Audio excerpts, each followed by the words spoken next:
Hi, I'm JP Bouvet, and you are watching The Drum Brother.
Well, I was given up at birth and raised by a tribe of Indian drummers. No, that's not true. I don't have a crazy story. My story is very typical, and I like it that way. But I started playing when I was 9. My mom is a bass player. She's super cool. She's like sort of musical, well, the more musical side of the family. My dad plays a little guitar, but I don't remember why I started playing drums. I know I used to play on like pots and pans with chopsticks and stuff, which is so stereotypical, but it's true. And I don't remember what the impetus was, but at some point my mom was like, hey, maybe you should take some lessons. Stop breaking our Tupperware. So I took lessons at Schmidt Music in Burnsville before I had a drum set for about a year, I think, 6 months maybe. And that was enough time for my parents to see, oh, he really likes this. He's very serious about it. So they got me a drum set. And that first teacher I had was very, very important to me, Wade Linkert, because I don't know, he was a great person, a great teacher, and a really well-rounded musician. And that's where, I mean, I don't know if he was doing it purposely or it's just who he was, or if there was a plan, but we studied sort of everything. You know, we did Blink-182, we did some jazzy stuff, we did Prince. We did totally different things every week, it seemed. And that, I think, was ingrained in me. I didn't realize till recently, but I've always subconsciously tried to not specify in any genre. And I think that's where it started with Wade. And I took them for 7 years, which is crazy long, in my opinion. That's a really long time. And then after that, so I started playing when I was 9, 6th grade, got in this band right away with a guy I actually live with now at Berkeley, which is kind of crazy. But Mike Linden, we started a band called Y. And that was fun. And then I started getting into jazz in high school. I started with a different teacher, Jason Price, who's a great jazz player. And I was deep into jazz because I discovered Dave Weckl and Chick Corea. In their everything they did together, I was all over it. I love the electric band. That was a life-changing discovery. And I have no idea how I found it. But yeah, I actually have no idea who introduced me to that, but that changed my life. And then I got really deep into like standard jazz, playing jazz band in school, Minnesota Youth Jazz Band. And I started playing big bands, which I really love, and I need to do more of now. Most people don't know that I played a lot of big band, but I love playing big band. And I was playing full-time in a couple big bands, 2 or 3 for a while, and subbing for some of the bigger bands in the area would give me the crappy gigs that didn't pay well. But it was great because I loved it. I learned a lot about reading and driving the band, sort of being in charge. And that was really cool, especially this is like late high school. And then I came to Berkeley. I went to Berkeley. And that was a whole nother world. I went to Berkeley, so you know a lot about the vibe, but it's an amazing place. And I moved in across the hall in the dorms my first semester across from Matt Garska, who's now drumming with Animals as Leaders. And Hi, Matt. Yeah, hey, Matt. Thanks, buddy. And if you know of him, he's one of the craziest drummers, I think, in our generation. I think he's really a trailblazer. And it was set subconsciously in my mind when I moved to Berkeley, thanks to Matt and Frank and Jan and Taylor Gordon, who all lived sort of like the doors around me. Hi, guys. Hey. I know all of them. Thanks, guys. And it was such a blessing. I didn't know at the time because it was all new to me. I thought this is what everyone's doing. But those guys were working so hard. And every day they were in the practice rooms at the end of the hall with their drum sets that they lugged down there and set up forever. 6 hours a day for 4 or 10 hours a day, whatever it was. It was just a lot of time, especially in my mind, because I didn't know people practiced that much, you know. So, yeah, I was, drumming-wise, strangely well-rounded because I feel that I was a bit sheltered by myself growing up. But I got to school and I learned what the word chops meant, and I learned what gospel chops was, and a whole bunch of new stuff, and like real jazz cats were around. I was like, oh my gosh, like these guys, like that's the real stuff. And yeah, so that was my first year at Berkeley. I probably made more progress drumming-wise than any other time in my life, I think, because I was completely immersed, very excited, and was surrounded by brand new inspiration, like new to my entire life. These people, because where I grew up, there aren't many musicians at all, and really no other drummers that I was close with in a way that we could share anything.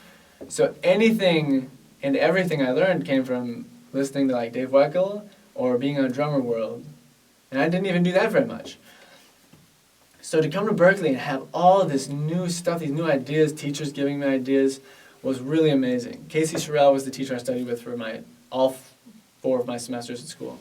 he always had great ideas because he thinks outside of the box. And I love the way he teaches because he just plants a seed, you know. He doesn't say, learn this solo and come back and play that solo and then forget that solo. It was like, we'd just hang and talk and he'd be like, check out this idea I thought of. It'd be super weird, but it'd be super basic in a sense that it could go anywhere.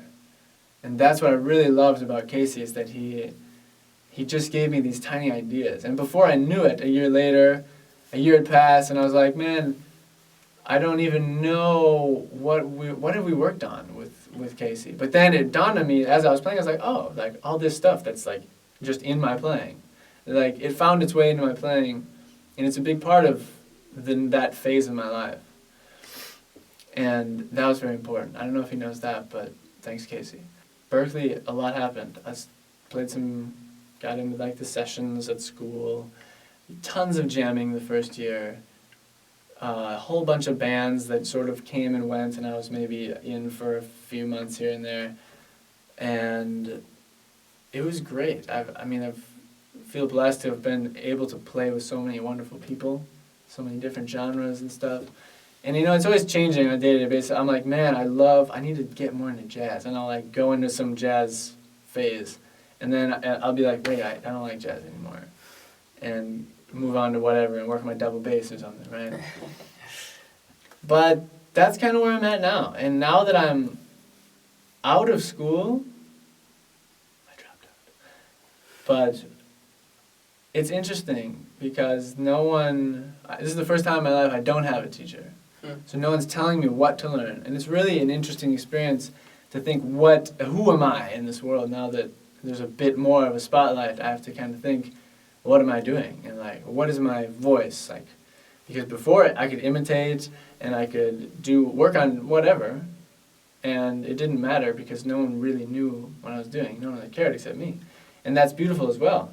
And now, what I'm always trying to do is keep that same mentality, as if I'm alone and no one cares what I play, and just be me, even no matter how many people are watching, you know, in the Drum Brother, whether it be on my YouTube channel or on stage or in the practice room, to really just try to be me. And I think as a drummer, I'm an explorer, and that's what I want to be. Just trying new things, trying to find things I haven't heard, and finding like my own voice in a way. I know I've never been one to learn a lot of licks or learn a lot of things from other drummers, but maybe it's a very small idea that will later stick with me for my whole life, you know? Like I can remember some like very small things that were just like, oh, and then they stuck with me forever, you know?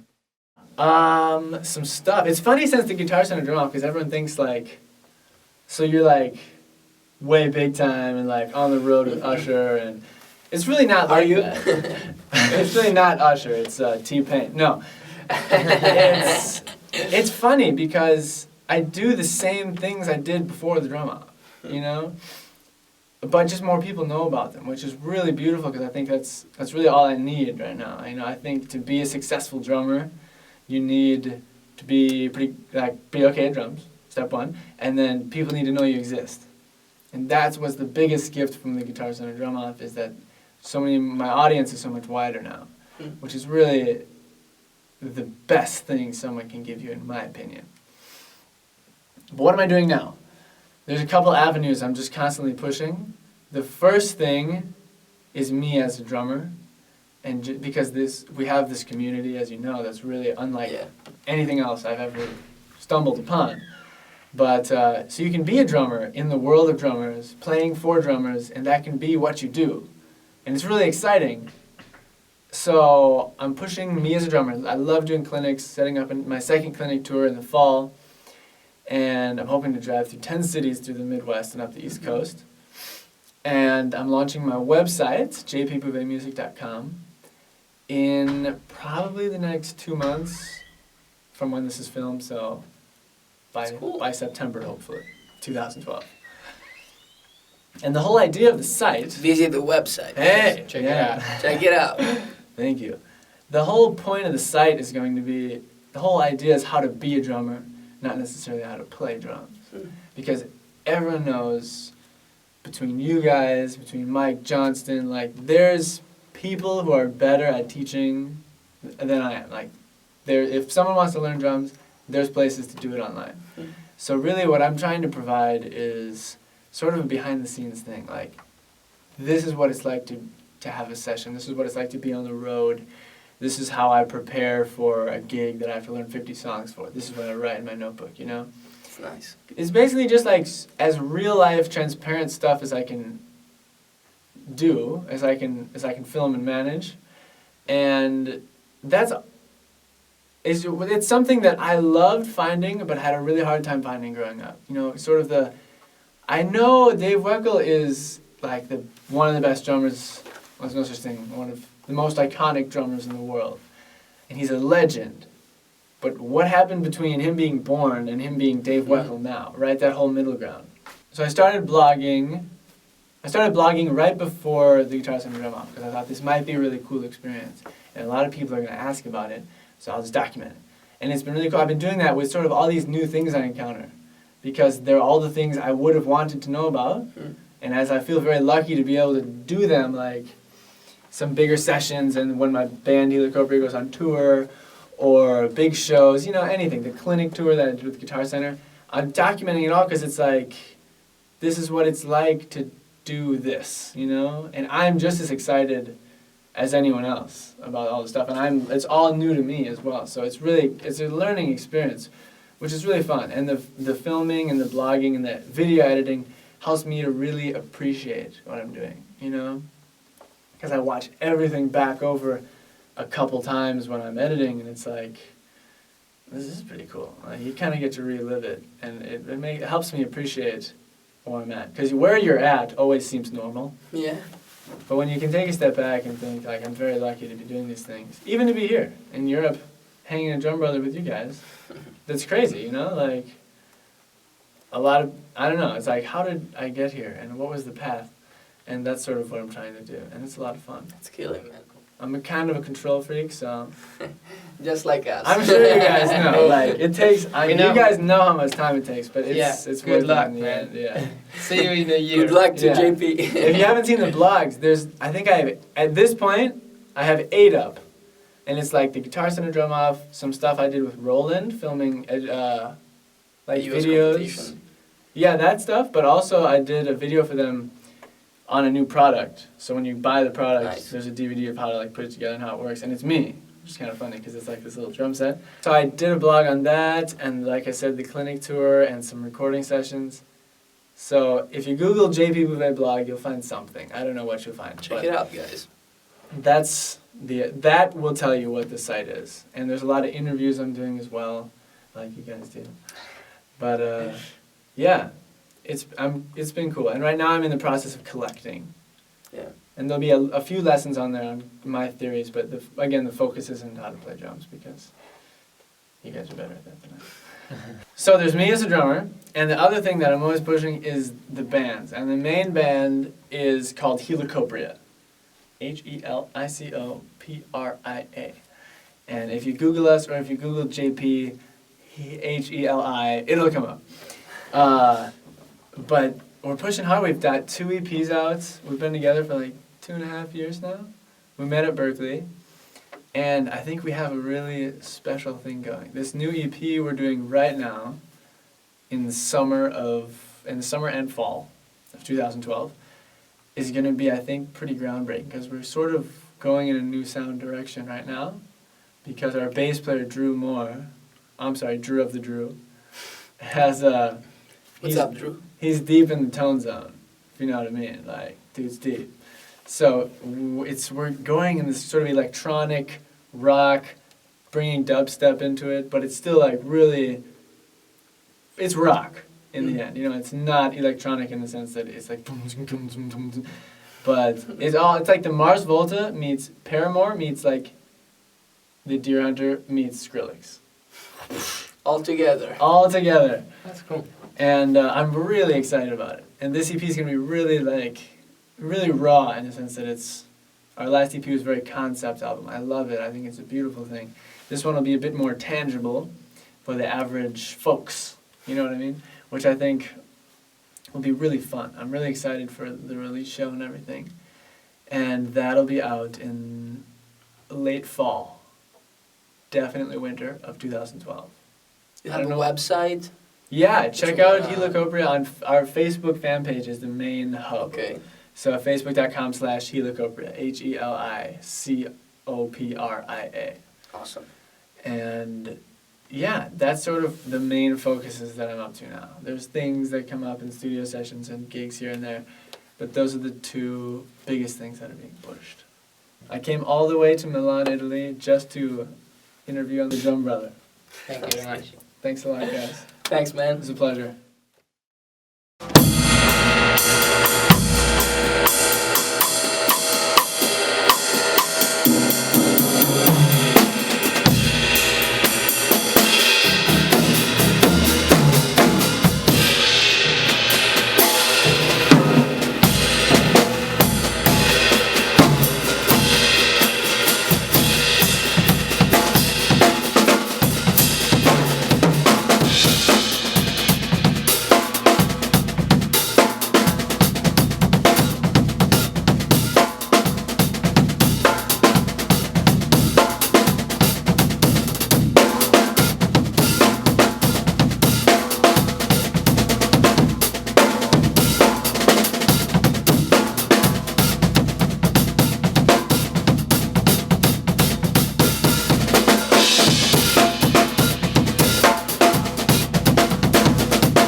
Howdy, I'm JP Bouvet, and today at the Drum Brother, I'm very excited to be here, and I want to talk a little bit about odd times. And the first thing we need to dismiss is the fact that they're odd times, because the only reason they're odd, well, they're not odd, they're uncommon. And they're only uncommon because we're not used to playing them. We grew up, we play 4/4, we hear 4/4 99.99999% of the time. But if we grew up playing in 7 or 5, we'd be as comfortable as we are in 4. You know what I mean? So they're not odd, they're uncommon. Once you accept that, then you won't be so afraid to go there. But I want to help you gain some freedom and fluidity in whatever time signature you want to be in. For this lesson, we're going to think in 7/8. So 1, 2, 3, 4, 5, 6, 7, 1, 2, 3, 4, 5, 6, 7, 1, 2, 3, 4, 5, 6, 7, 1, 2, 3, 4, 5, 6, 7, 1, 2, 3, 4, 5, 6, 7. So the first and most important thing, in my opinion, as you're doing any exercises, any playing in 7 or whatever the time signature is that you start to get into counting out loud and in your head. It has to start out loud. You can't jump to straight in your head. That's like skipping the easy stuff and jumping to being pro. You know, to be able to feel it and hear it inside is the goal. But to start, you need to practice counting out loud. So just 1, 2, 3, 4, 5, 6, 7. Some people like to say 1, 2, 3, 4, 5, 6, 7, 1, 2, because 7's a 2-syllable word and it gets a little confusing. But do whatever's comfortable. I say 7. So the first exercise we're going to do is going to be freeing up your right foot to play, to be able to play whatever you want. So the goal is to be able to put your a single or a double on any subdivision within the 7/8. So if we're thinking 1, 2, 3, 4, 5, 6, 7, 1, 2, 3, 4, 5, 6, 7, then we want to think 60. No, so 1 and 2 and 3 and 4 and 5 and 6 and 7 and 1 and 2 and 3 and 4 and 5 and 6 and 7 and. So we're going to keep the beat going with our hands, hold the hat down with our left foot, and then we're going to work on every single possibility. And it's really systematic, but you'll start to develop this freedom that will allow you to escape the boxes of odd times and really sort of expand your vocabulary. So, if we're going 1, 2, 3, 4, 5, 6, 7, 1, 2, 3, 4, 5, 6, we'll start on 1, and I'll do it 4 times. And then we're going to push it back to the and of 1, so 1 and 2, 3, 4, 5, 6, 7, 1 and 2, and then 2, 1, 2, 3, 4, and so on until we get back to 1. And I'm going to start doing 4 times each, and then I'll probably break it down to 2, just so we can move along. So we go 1, 2, 3, 4, 5, 6, 7, 1, 2, 3, 4, 5, 6, 7, 1, 2, 3, 4, 5, 6, 7, 1, 2, 3, push it back. 1, 2, 3, 4, 5, 6, 7, 1, 2, 3, 4, 5, 6, 7, 1, 2, 3, 4, 5, 6, 7, 1, 2, 3, then to 2. 1, 2, 3, 4, 5, 6, 7, 1, 2, 3, 4, 5, 6, 7, 1, 2, 3, 5, 6, 7, 1, 2, 3, 4, 5, 6. So you can see this is where the counting comes in handy. Because without counting, it's going to be really hard to know where you are. So the counting has to be practiced right from the beginning with whatever you're doing in this new setting. Because then you'll really start to understand what you're doing. And once you understand what you're doing, it'll allow you to do more. You know, you'll be able to see where you can go. So we were on the and the 2. 1, 2, 3, 4, 5, 6, 7, 1, 2, 3, 4, 5, 6, 7, 1, 2, 3, 4, 5, 6, 7, 1, 2. The 3 is going to be with the snare. 1, 2, 3, 4, 5, 6, 7, 1, 2, 3, 4, and the 3. 1, 2, 3, and 5, 6, 7, 1, 2, 3, and 4, 5, 6, 7, 1, 2, 3, 4, 5, 6, 7, 1, 2, 3, 4, 5, 6, 7, 1, 2, 3, 4, and 5, 6, 7, 1, 2, 3, 4, and 5, 6, 7, 1, 2, 3, 4. What was that on and a 4? 1, 2, 3, 4, 5, 6, 7, 1, 2, 3, 4, 5, 6, 7, 1, 2, 3, 4, 5, 6, 7, 1, 2, 3, 4, 5, 6, 7, 1, 2, 3, 4, 5, 6, 7, 1, 2, 3, 4, 5, 6, 7, 1, 2, 3, 4, 5, 6, 7, 1, 2, 3, 4, 5, 6, 1, 2, 3, 4, 5, 6, 7, 1, 2, 3, 4, 5, 6, 7, 1, 2, 3, 4, 5, 6, 7, 1, 2, 3, 4, 5, 6, 7, 1, 2, 5, 6, 7, 1, 2, 3, 4, 5, 6, 7, and then you're back to 1. So in theory, you've just done a single on every subdivision. And if you've gotten really, really comfortable with it, you're basically learning the letters to speak with. Because you don't want to be tied to patterns necessarily. You want to be able to put it wherever you feel it, wherever you hear it, or whatever the music calls for. So that's the first step. And the next step is to do the same thing with the same idea, counting, same tempo, same everything, but with doubles. So you're going to go 1 and 2, 3, 4, 5, 6, 7, 1 and 2, 3, and then you're going to move it back 1 and 2, 3, 4, 5, until you do all the possibilities again. So I won't do them all because you get the picture, but 4, 5, 6, 7, 4, 5, 6, 7, 4, 5, 6, 7, 4, 5, 10, 4, 5, 6, 7, 4, 5, 6, 7, 5, 6, 7, and then 4, 5, 6, 7,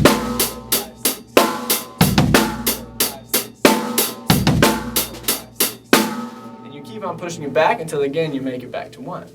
And now you've put a double on every possibility. So the goal is to put a single or a double anywhere your heart desires. And now you're getting comfortable doing that very thing. So when you hear and you're playing and maybe the melody goes ba ba da ba ba ba da ba ba da ba ba ba da, then you've learned all those letters, all those little tiny pieces. So when you hear you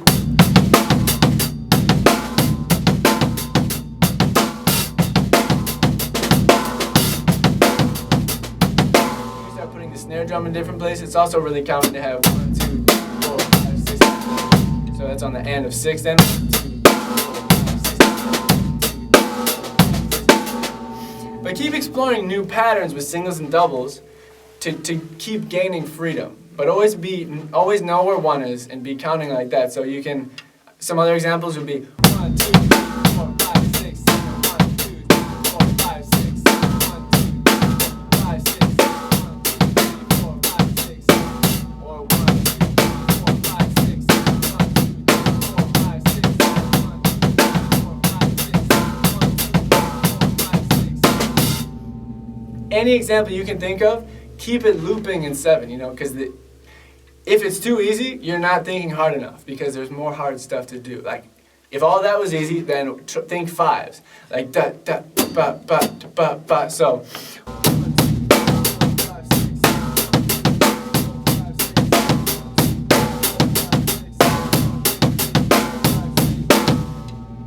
anything you can think of, go there. But always know what you're doing. Know where 1 is. You don't have to know how to write it out necessarily, but know where the anchor is because that'll really help you not get lost. So now your bass drum's starting to get freed up. Then the next step, which you can explore on your own, would be adding ghost notes in. So ghost notes are little soft notes that sort of fill in the middle space. So.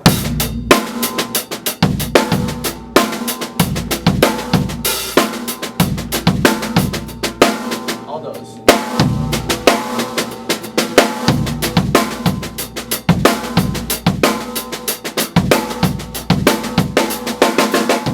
A lot of times they most comfortably fit between the hi-hats, like,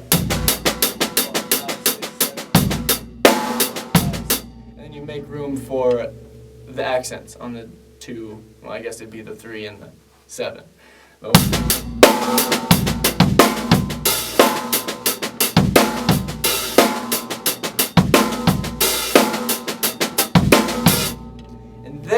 Those are the basic ingredients. I'm not giving you too much because we don't have that much time, but those are the ingredients to get your 7/8 groove happening.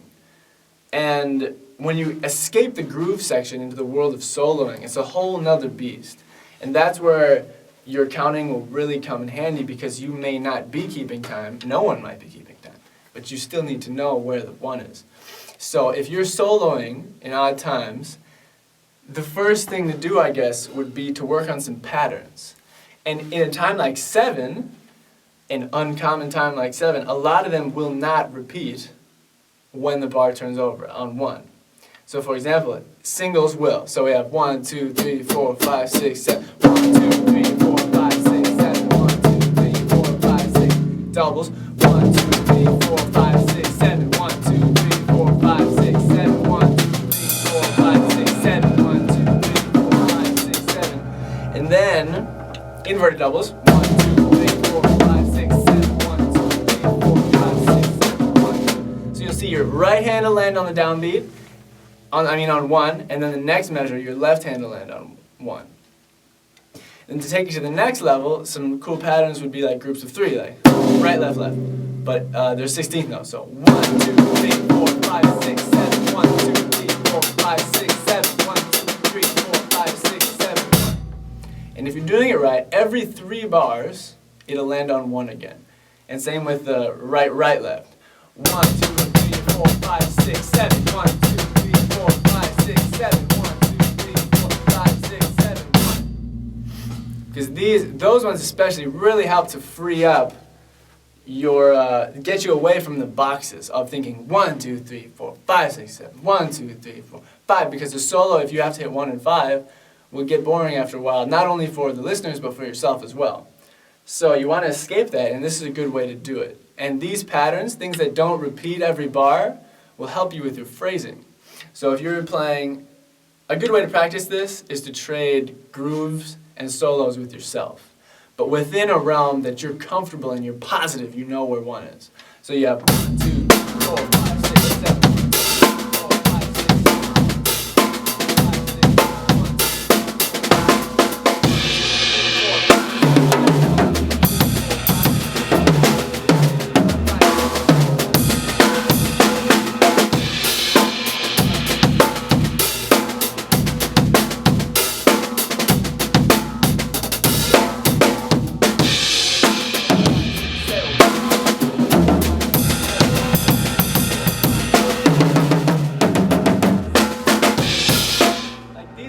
all those solo ideas were just those little patterns we covered, just the right, left, right, or right, left, right.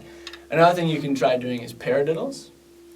Any of the, I think of paradiddles, I think there's 4 paradiddles, like right, and then right, and then the double on the downbeat, right,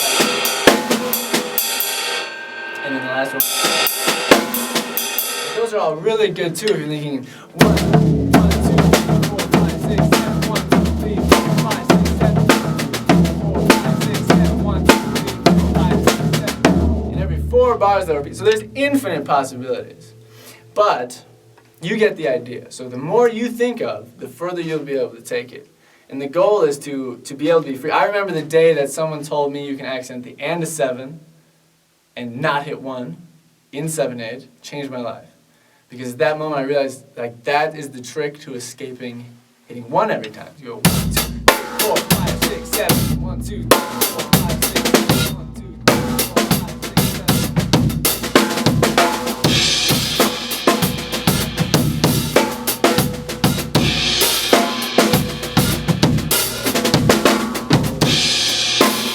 You know what I mean? And it really gives it this space and it's more lively, less robotic. If you don't always have to hit 1. So the main point I want to make to all you drummers out there is that the boxes that we set for ourselves in odd times, for example in 7/8, people oftentimes think in 4 and 3. So 1, 2, 3, 4, 1, 2, 3, 1, 2, 3, 4, 1, 2, 3.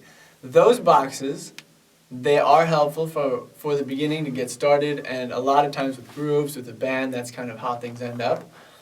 But always remember that those boxes should be to keep the audience in check, not for you to keep yourself in check. You should be able, and I say it like it's easy, but it takes a lot of practice and it takes a lot of time. You should be able to be free without thinking groups of 4 and 3. It should be any accent, any landing, any small and large box you like, with or without hitting 1. That's the goal, to be free like that. But then, it's important to realize that most people in the world are not comfortable in these uncommon time signatures like 7. So it's important to be conscious of that so that you can escape the boxes a little bit and take people somewhere else, but then always be able to bring them back and say, hey, this is where we are. And you have to read your audience as well. If you're playing for no one, if you're jamming, then there's no reason you should be feeling the need to mark these boxes. Because if you know where it is, then you don't need to show yourself. But it's important to keep the audience in mind because no one wants to hear what seems like random note lengths and amounts. There needs to be some sort of groove to hold things together. And people need to feel one. Whether you play it or not, you need to make sure people know where it is. And that's my spiel on odd times. Good luck, and I'll talk to you soon. Thanks, Drum Brother.